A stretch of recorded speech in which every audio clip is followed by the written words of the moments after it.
Hello, hello. Hello. Awesome. As you all trickle in, if you want to put your name and your company and your title in the chat, that would be awesome so that we know who we're talking to. Megan knows what kind of companies, what type of roles. So we're not just talking to random Zoom bots, would be awesome. Um, Yes, that would be and awesome. amazing. And we'll just give it a couple more minutes until folks trickle in, but so excited to see so many people trickling in, so many faces I haven't seen since 2023, which is awesome. Hi, Kian, Brianna, great, amazing. So many cool faces. I'll give it one more minute.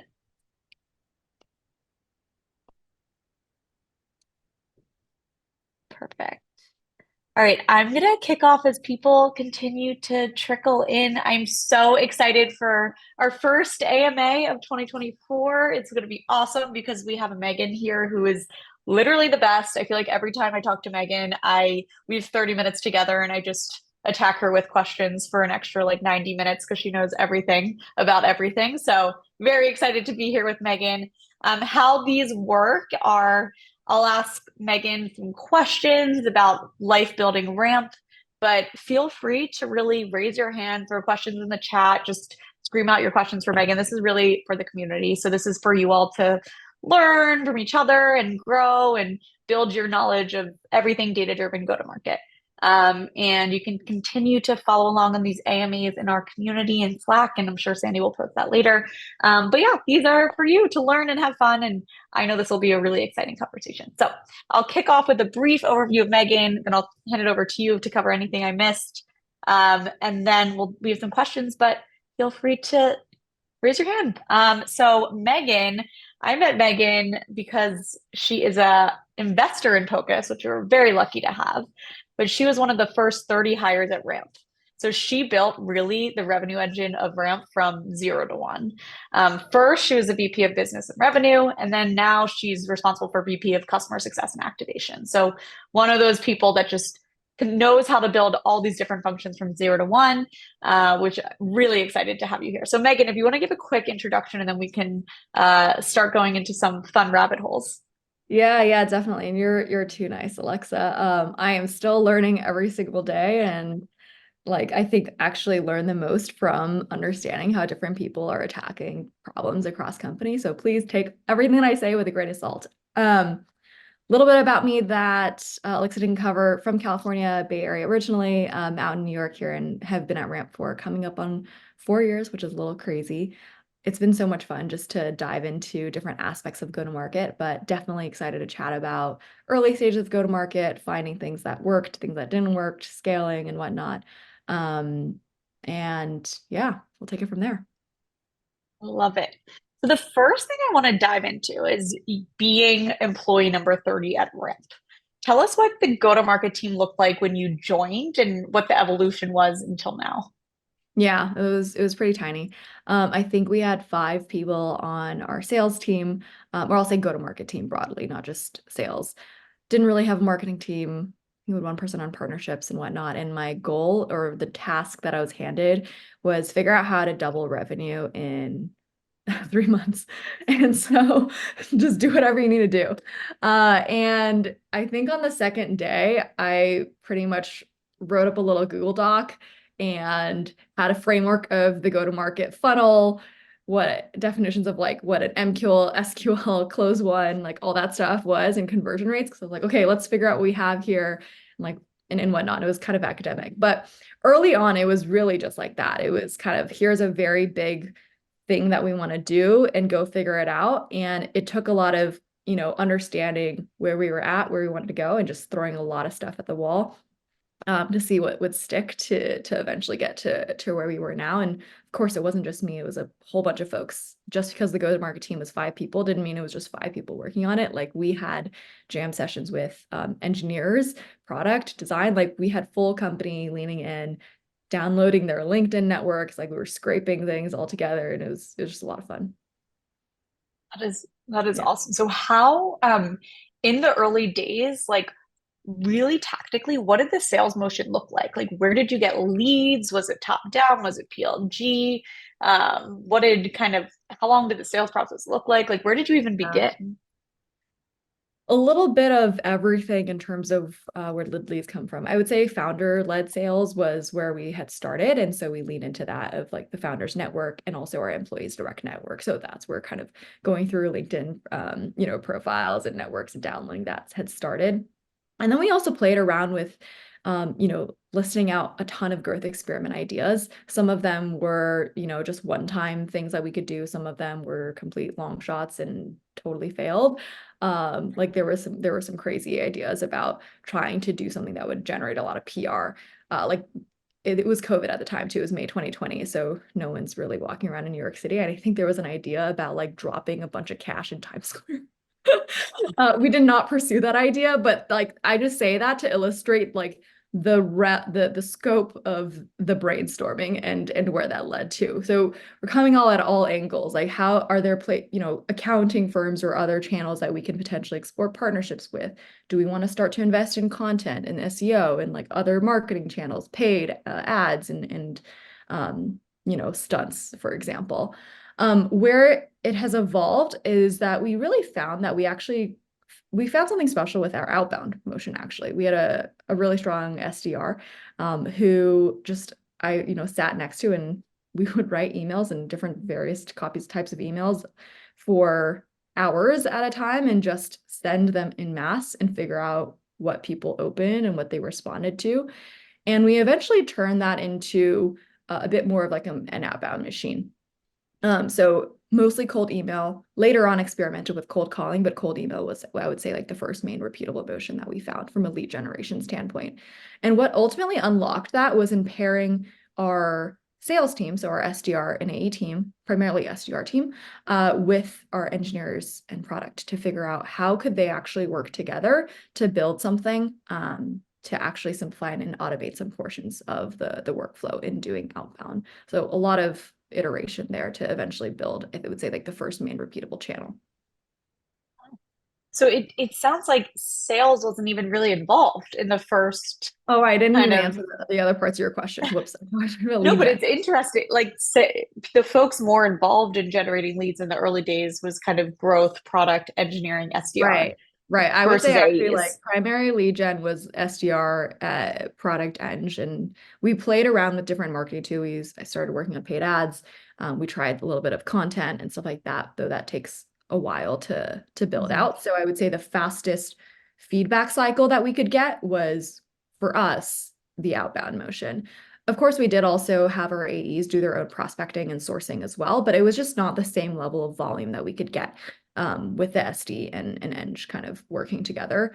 Sales cycle itself honestly was pretty seamless from that point onwards. Like what we found was if we could get that customer to respond and just hop on a call, we had really high conversion rates and our sales cycle was pretty much less than 30 days. And so that's why the focus was so heavily on that lead generation piece because we have such a large market to go after. It was really about filling the top of the funnel. And we already had a bit of a repeatable kind of conversion from lead to close one deal. And then there's the whole activation portion too. Like how do we now actually get those customers live and up and running so they're actually using Ramp? Awesome. And how something that I find very interesting from you is you went from kind of head of biz ops, then you did some like, special projects and rev ops, and now customer activation. For folks that are early stage startups, and you've kind of like done a little bit of everything, maybe besides engineering. Yeah. Like what? How did you kind of do that? Like, how do you navigate that through an org? How do you kind of like raise your hand to say like, "Hey, I'm up for trying this new role and testing things out." Yeah. I mean, I think my initial role wasn't really well defined. It was figure out how to grow a go-to-market and in business operations as we defined it was really do whatever you need to do to help the company out. Besides things you can't, you're maybe not the best skilled at, which is engineering on my end, or like risk, for example. And so we already had this ethos, and part of my organization's kind of mission was let's figure out how to unblock and how to push things forward.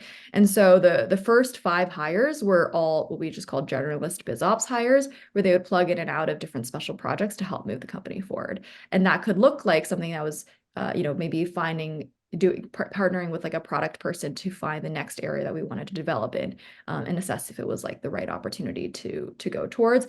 It could look like, going deep and building out the first sales commission plans, or figuring out if we wanted to structure our post-sales teams in a certain way, right? Or it could look like actually working on securing and negotiating one of the key critical partnership contracts we had. So it took various forms and it had different flavors, but that first year of that early biz ops team was really just kind of do whatever you need to do, figure it out, and we'll learn along the way. And once you find some repeatability there, go help write the job spec and hire the person who's going to run that from that point onwards.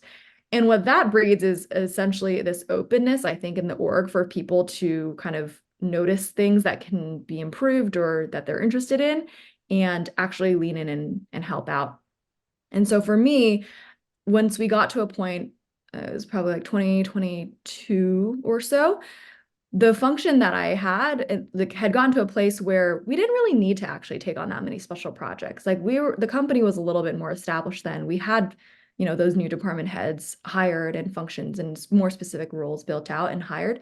And so what eventually happened was that organization became revenue operations, which was much more structured in terms of, hey, we have teams that work on the systems, the technology and tooling, the commissions and, comp plans, the operations and the analytics, and also the strategic work. And so there are a lot more swim lanes that were more strictly defined in order to help pair with go-to-market leaders and help them scale.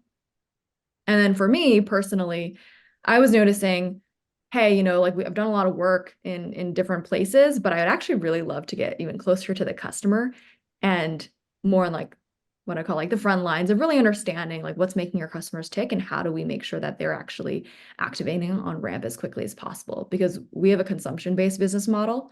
And so in all my previous modeling work, like if we don't activate those customers in a consumption-based business model, that's not really a closed customer. It might as well never have been closed at all. So it's super critical to lean in there and figure out how can we help and figure out what the best motion is and what the best like metrics to monitor look like. You're making it sound so easy, like I just like built a team, we figured it out, and then there was repeatability, and then we just like hired someone. You make it sound so easy, but it's It's not easy. extremely impressive what the BizOps function at Ramp has done. Let's jump ahead a little to talk about what activation looks like. So, from my understanding, is you have the consumption-based product. You could have self-serve onboarding, but there's also some areas where there's probably humans in the loop to help with onboarding. How did you figure out where to add in humans, what to remain self-serve? What is Yeah. the kind of experiments that you ran there? Yeah. And I will note we're still figuring this out, so we don't have all the right answers. Constantly experimenting. I would say at a high, like where we started though, and I think where most startups will start is you have human-led onboarding, right? Like you want to be really, really closely aligned with the customer and understand every step of the way, how we can best support them and make sure they're successful. And then you get to a stage where you start to scale a lot, which is awesome, and you have a lot more customers, but it's just not that feasible to have someone, physically there working with the customer one-on-one. And so we wanted to find ways to scale that. And so that's where I actually hesitate to call it self-service, but I call it scaled onboarding comes in place. Like find ways to design a program where, for the most part, a customer can help self-guide themselves, but they can raise their hand to get some additional support via customer educate, like kind of sort of group sessions, or leverage more customer education materials, or actually ask for like, no, I really have a complex, real question that I need to talk to someone about. Ask for help so that we know, hey, this is how we should prioritize it and the queue, and figure out how we can best, leverage a CSM to go help them out.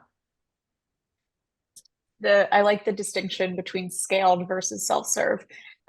Natalie says, what were your North Star metrics when building out a go-to-market strategy, particularly as it related to the outbound motion, top of funnel? Good question. Yeah.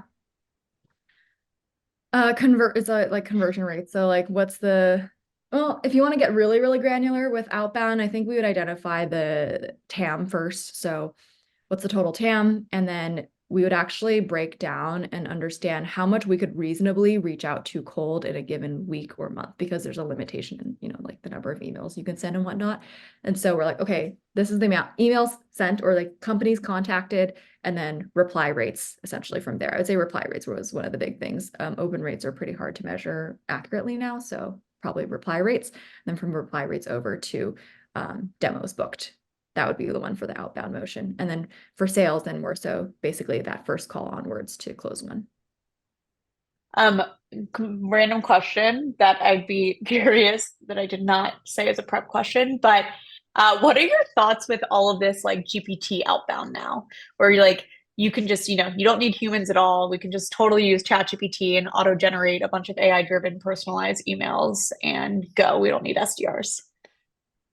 Yeah, it'll be super interesting to see how this channel changes. I mean, honestly, I was so surprised that Outbound was even that successful, because when I first joined, I was like, I don't really open my cold emails. Like, why would people open them? And so I had to prove I was proven wrong too, where there are certain strategies you can use to really do your research about someone and try to hit them at the right time. So part of it with GPT, based kind of templates, I guess you could say, is it cuts down on the work that a human SDR would need to do to comb through LinkedIn and Google and all of that to figure out those nuggets. Maybe it'll get really good to a point where it can basically kind of pick out the most relevant details. And that will change the game for what an SDR has to do. Because now then the point is you found everything that you can possibly find online about this person or in this company. But then now it's about timing then. So can we best time the way that we reach out to them, and how like the way in which we coordinate other channels to hopefully touch that person in a meaningful way.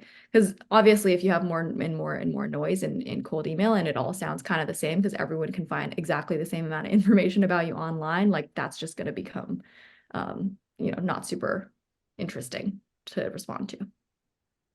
I agree. And Sandy and I are trying to coin the term flex DR instead of SDR. We think that the future of an SDR with this world of kind of AI and data points and signals everywhere becomes a different role. It's not, and it's exactly what you said, timely relevance versus kind of having to draft every part of the email and dig through multiple different tools. So I agree. I'm excited to see what happens in the next even the next, not even the next couple of years, the next couple of months, I feel like there's a lot of changes happening. Yeah, yeah. Um, Really. and then one other question before I move on to Matthew, I know a lot of people want his answered. Early days of doing outbound, I think something that's hard is knowing what baseline metrics are, because knowing what good outbound is in terms of conversion and all the stuff, like you don't know yet because you're such a new startup in ways. And I'm not even talking about just new startups. Like maybe you're launching a new product offering or launching to a new market. Like every time you do something new, it's really hard to have a baseline. So how did you know what good looked like? Yeah, that was so tough, honestly. Trying to ask people who might share was kind of the approach that we first took. And then just trying something. Like at a minimum, at least you can get a baseline for yourself and measure against your own baseline. So that I would definitely recommend. But also early days, especially because I honestly didn't really have any experience in building out go-to-market. um, I cold messaged so many people on LinkedIn. Like when I started doing the paid stuff, I had never run paid ads before, worked with an agency, and I just like compiled a list of 50 people and like emailed them or LinkedIn messaged them and talked to, like 10 of them. Same thing with outbound, same thing with like whatever new, like when I had started managing customer success, same thing, and just asked folks in my network of who are the best and like smartest people in this space that you would recommend, and are there other resources that you would recommend kind of learning or reading into, um and sort of just approach it like you are a beginner, because you are, and that's fine. The other thing I'll note about benchmarks is every company is so different that you kind of have to take benchmarks with a grain of salt, especially in outbound, right? Like you don't know what their TAM looks like. Ramp's TAM and Pocus's TAM is very, very different. And so like the conversion rates are looked at in a very different way too. So that's one key call out. I love it. Matthew, actually, I'm gonna have people unmute if they want to ask. Matthew, are you there to ask the question? I am. Thank you so much. I Amazing. appreciate it. And thanks Morgan for hopping on. Super Yeah. appreciate this session. Um, Yeah, I'm really curious kind of how you managed the like expectation setting and also just like all external documentation and workflows as you switched from kind of the one-on-one onboarding to scaled onboarding. Because it seems kind of like a harsh transition. And Mhm. yeah, just curious your thoughts there. Yeah, I will say, so just to clarify, we did not switch all of our white glove one-on-one onboarding folks over to scaled. So the key thing is we started to segment out which customers we would offer one-on-one onboarding to and which ones we would default to scaled, and then start the communications from there on out. So like it's all about expectation setting, and ideally that starts in the pre-sales process. The AE, if they're talking to an AE, when they do talk about onboarding implementation, don't say like they just frame that this is the process is, or even within white glove onboarding, right? There's a difference between an SMB customer's needs and an enterprise customer's needs. We kind of know now like what those look like. And so the framing in which when we talk about timelines, commitments, and scoping, and what that'll look like might look a little bit different. And we try to hit on those conversations as early as possible when it's relevant in the pre-sales conversation, and then carry that through when the CSM is introduced and we actually go into starting on the implementation project plan. I will note, like, something that is interesting to for us to keep thinking about is also, you know, are there ways where we want to actually think about this and offer packages and like use that as an expectation, right? So like, hey, maybe you don't naturally default to one-on-one, but would you be interested in paying if you wanted one-on-one? And then kind of offer that as a solution.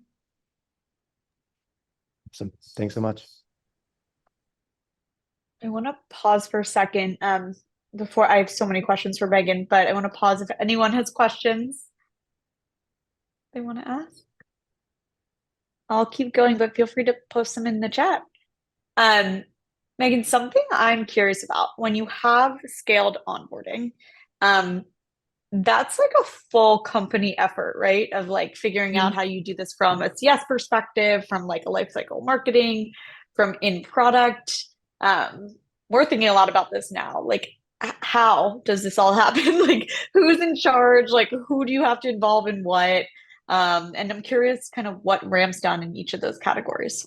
Yeah, definitely a full company effort. And I think it helps to have one, in my opinion, one point person who is bringing key folks across the key functions together. For us, we think about it as in terms of key parties, it would be product, customer success, and marketing. Product and customer success with the most amount of collaboration there.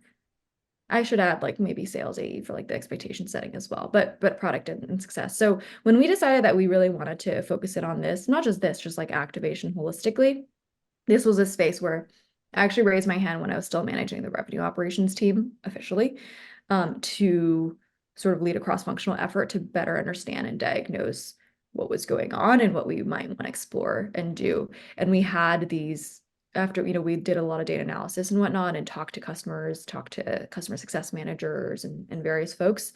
We had a weekly cadence where it was like a representative from the product side who was dedicated to it, customer education, lifecycle marketing, and of course, CS, working on jamming through, a couple different ideas or initiatives that we wanted to undertake to test out, hey, like, what if we try this? And like, what if we try that? And we would actually work through as a cross-functional product team to figure out what was working, or what could work potentially.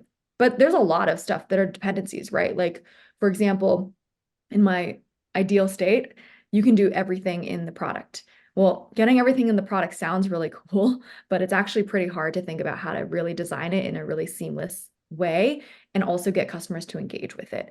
Or let's say, hey, if you want to have more asynchronous like videos, snippets, or navigation, that requires the video to be developed first. Like we have to know what is our best practice and like what is the easiest way to synthesize what we recommend the customer to do, create that video, and then figure out where to actually embed it in the product, and then also figure out how to test where we can get the most engagement on that video within the product. So like each of these ideas takes actually quite a bit to figure out and then to execute on and then to measure and learn from. It's like when I think about everything you've done from like the product, the videos, but then also like I think you do a lot of customer education with like webinars and training resources. But then you also Mhm. do life cycle marketing, but then you also do kind of like the CSM, getting involved in conversations. How do you experiment with what's working and what's not? Because it feels like there's a lot that you Mhm. can do and a lot that Rams figured out, but I'm sure a lot of the things that you didn't work or didn't stick. So like, what does that experimentation mode look like? Yeah, yeah.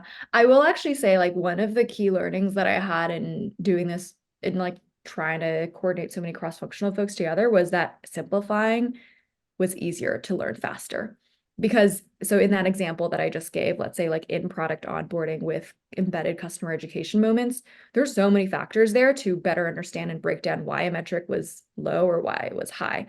Was it the placement of it? Was it the video content itself? Like there's so many different things. And so we actually pivoted more towards was trying to keep things um like contained to a specific thing. So like what specifically do we want to try to test out and improve first? So for example, in Ramp's context, let's say one of our goals is we want to ensure that when someone first logs in, they can get a card created pretty easily within a set amount of time, right? Like just limit it to card creation first out of all the potential other steps you could do. And then within that sphere, we just know we have a couple of options or not like, a set of options that a customer is trying to get through and navigate through and play around with different things that we can do to help them navigate how to create that card and get that card created and issued and spent. And then within that, we're like, okay, now if we want to just move that particular metric, what are the ways that we can do it? And then the ways we would do it would be like, okay, maybe there's an in-product incentive we could actually throw out there. Maybe there's a different resource we can send to them, at a certain time, like within the next like life cycle marketing touch point. Maybe if it's not life cycle marketing, we also experimented with me directly emailing them with a separate alias. Like I was basically a life Huh. cycle marketer for a month and I had a lot of emails to respond to, but I was interested in that, right? Like, is our life cycle marketing even working? We can see open rates, but like I can't really understand how people are interacting. So instead of sending it through, a generic life cycle marketing email alias, what if it's coming from me in a way that's like a little bit more personalized? Does that in and of itself, like kind of same channel-ish email, but different sender drive a difference? And like we basically took that mentality and tried to break it down more and more and more to see which things we could toggle on and off and learn from that. And did it work? Did you find higher conversion rates? Yes, there is higher conversion if I email. I will say that. It's, Part I'm of it is like in the wording. Like, sorry, one thing I mm, will share like out there is and this is a hot take, but I still think that like easy plain text emails will just get the highest response rates. Yeah. yeah. Any other tips you have to get high response rates? Watch your email deliverability. Don't Yeah, end up in spam. Yeah, that'll tank everything. that's the main thing. Sandy's question, I think something I'm most impressed with you Ramp as a business is just how good you are at experimenting. I think that from the outside looking in, it feels like Ramp's success. A lot of it is due to the quick pace of experiments of like what works, what doesn't work. I'd be curious. Well, Sandy said regarding scaled onboarding, but like I'd be curious, scaled onboarding, sales, whatever it is there one experiment that you found to be very, very impactful? There are a lot. It's hard to choose one. I know I already kind of talked about it, but I think the pairing the outbound SDR team with the tech team was the strongest one. And that's what bore kind of from that, we developed a growth marketing and growth product kind of joint team. So I think that's kind of an experimentation in organizational structure, I guess you could say. And in operating rhythm, how do you actually like ideate and then prioritize which initiatives you go after and measure the success of that. So like an operating rhythm experimentation, but then in and of itself from that bore a ton of different experiments, specifically within growth. Within the activation lens, we have been interested in experimenting with incentives, actually, like do X get Y? And like that's one that's currently going on. And what different forms of that can we play around with? Is that something that's really long lasting? Is this something that's only relevant for certain types of customers? And only some that will actually respond to it and others just don't really care. So that's one that we're currently doing right now. And I have some other stuff that I'm also thinking about. It's so I just like really want you guys to run the experiment of throwing money in Times Square. Like that, I'm surprised you never did. That's how, maybe Sandy, we should copy that.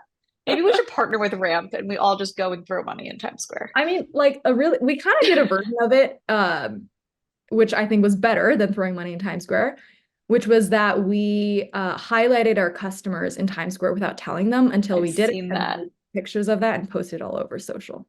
That was like pretty cool, I think. And it That is generated so cool. customer love too, because they're like, oh my God, that's so cool. Thank you. So you literally just had someone at Ramp standing in Times Square taking pictures of Oh your yeah. customers on Yeah, that is scrappy. I love that. it's scrappy. I did not come up with that idea, so I don't have any credit. I'm always, yeah, I love those LinkedIn posts. So now I know. I'm curious how and then I'll keep on one more thing on experimentation, then we can go back to activation. How do you manage all of this? Like right now we manage our experiments like a lot in like a Notion doc, which is probably not scalable. Um Oh, it's totally how do you manage all of this? So our growth team is the one that'll manage the most number of experiments, and they use Airtable pretty religiously. And there's a form where anyone can submit their idea and the kind of their estimation of what impact that is going to create. And then there's just some like basic formulas within Airtable that help sort that based on the expected impact and the expected work that it would take. So there's always this ongoing list. That's what I think the growth team has really been able to leverage and do well with. For me, I've learned that you actually can't have that many experiments going on in activation. You got to pick a couple and like really just lean into it. So I can count them on my, like on one hand.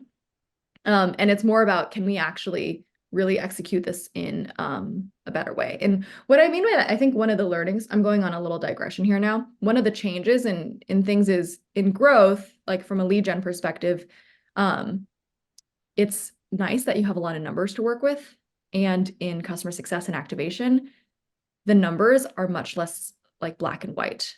There's like a lot more context. And so just looking at numbers makes it a little bit difficult to figure out like what drove that.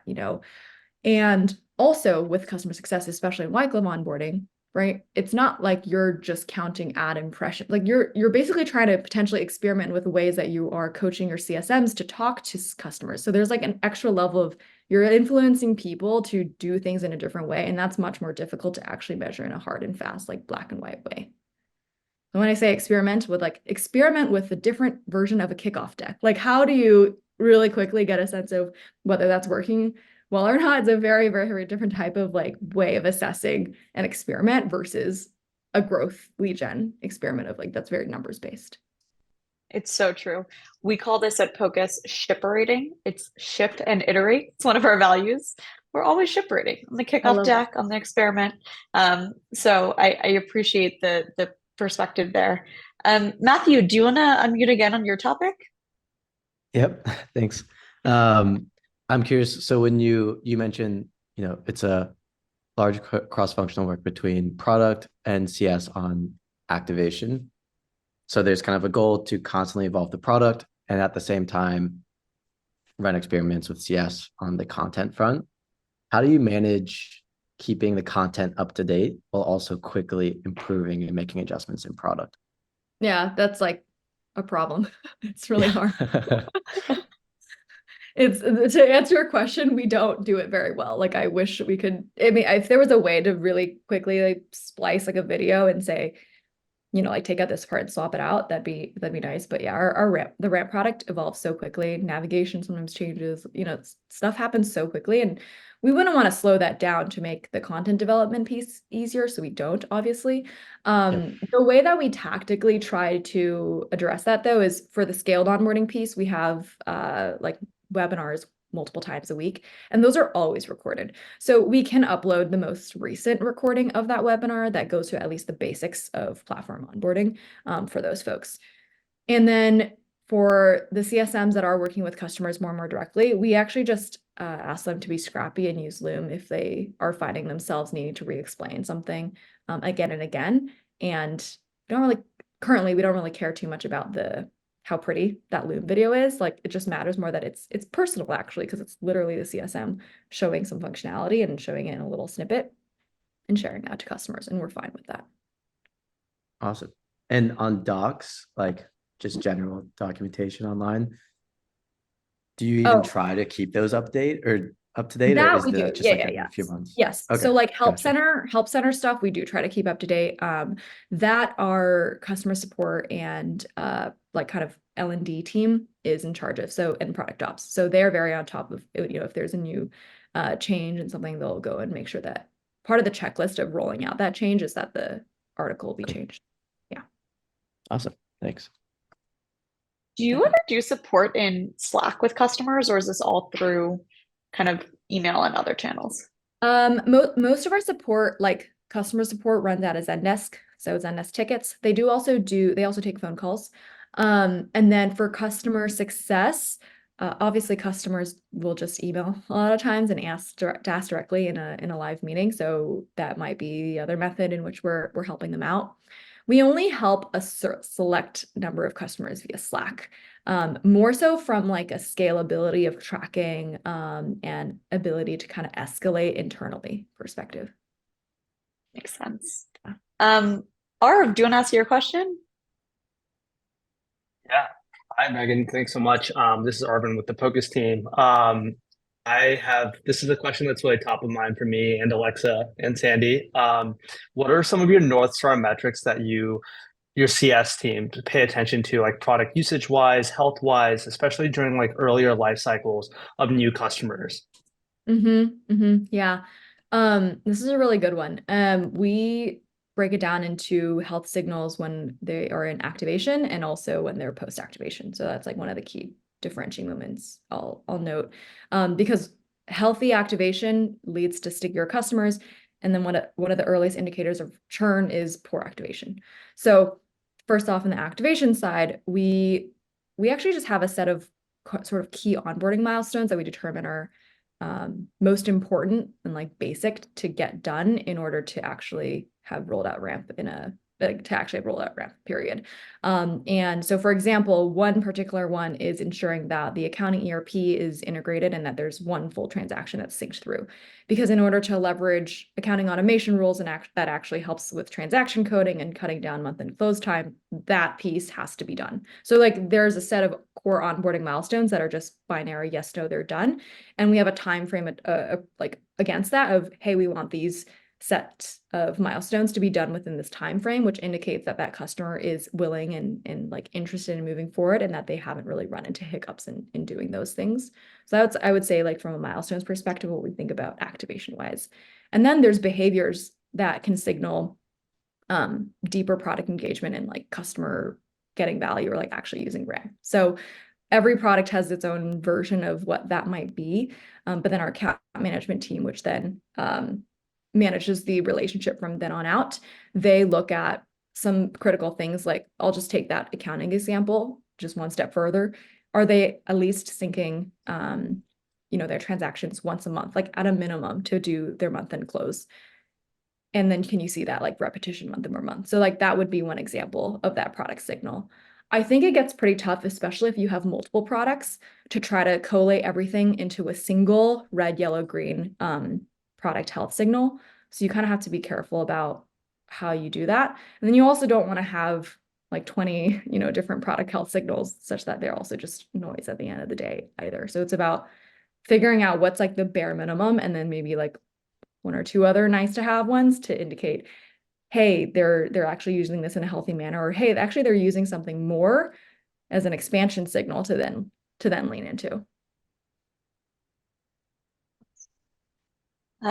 Thank you so much. All right, we have 5 minutes. I'm gonna do some rapid fire questions that I did not prepare you for, so we're gonna get the Okay. true spiciness from Megan.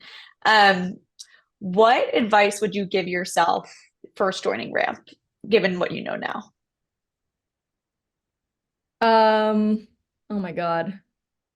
Don't stress out too much. That There is is good out. advice.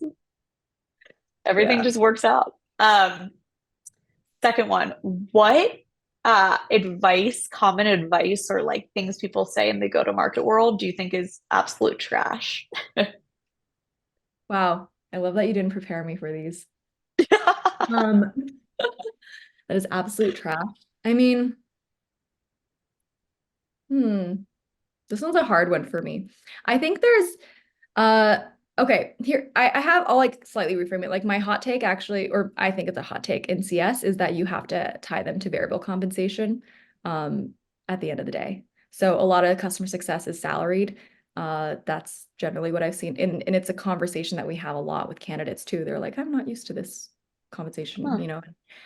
But our belief and my belief is that aligning incentives more directly with business, like what the business should go, and also not, still maintaining what we want, what is going to help a customer is really, really important. So yeah, if that counts. That is, I agree. So is your CS team, then what's their North Star if they're incentive based?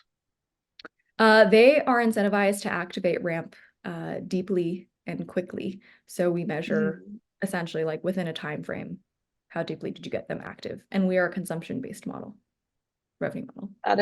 That's awesome. And then there's a follow-up to that. I like that hot take, Megan. There's a follow-up to it of from Nathan saying they're building out a sales team and a lead gen team that's evolving from self-serve. Sales team will have commission schedule. Any tips for incentivizing the lead gen team? Are you going to tell them to also have commission? Oh, for sure. Yeah. Is that how you guys do it? Everyone's commission based? Yeah. So like, I mean, I think actually one of the first projects and things that I did in joining Ramp was giving the go-to-market teams commission plans. You have to align them to commission to incentives. There's obviously like a lot more nuance that goes into commission plans, especially for the sales team. I think lead gen is a little bit easier. Like you can measure by number of SQLs and maybe SQL to close on conversion, but don't add too many factors into that comp plan that overcomplicates it.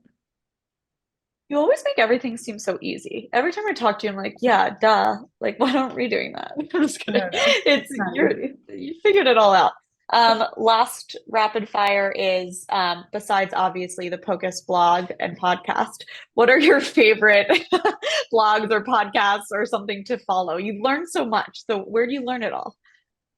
I like Lenny's podcast. That one's probably pretty popular and people know about. I actually don't listen to that many podcasts and like read that many blogs. I think like what I've noticed for myself is it's helpful to be really focused in the sets of problems that I'm working on. And so I'll then seek out like more specific resources within the tech community when I do come across that problem. But then I think the ones that always are fun and like I think helpful for me to to take a step back and consider are kind of team management and strategy, because that's always top of mind. If I listen to too many different podcasts or read too many articles about different tactics that people use, it just like makes things a little bit noisy and I lose sight of what I'm actually trying to do and I don't allow myself to get there myself, you know.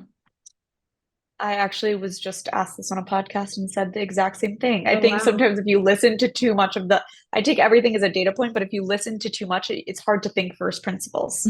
So I agree with that.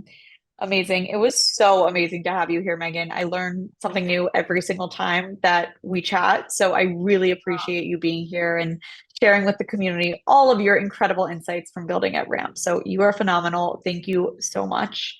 Thank you. It's been so much Yeah. fun and you're too nice. It is not easy to do any of the things. I'm still struggling and figuring things out. So Well, it hopefully. sounds like you figured it out. But yeah, and a quick plug, feel free to join the community. Sandy popped in a link. Also, yeah, we can continue the conversation in Slack. There's so much more I'm sure we can ask here. Quick other thing, we recently launched a waitlist for a beta for our job switchers product. If you want to skip the line for that, you can email sandy@pocus.com. She'll put her email in. We're going to prioritize community members. So feel free to continue the conversation in Slack, sign up for our wait list. And otherwise, Megan, can people follow you on LinkedIn if they want to have other questions? Yeah, definitely. LinkedIn is probably the best way to go. You can just search Megan Perfect. Ramp. Amazing. Well, thank you again. You are phenomenal. And thank you to the incredible community. I am excited to see you all next time. Thank you. Bye, everyone. Thanks, everybody.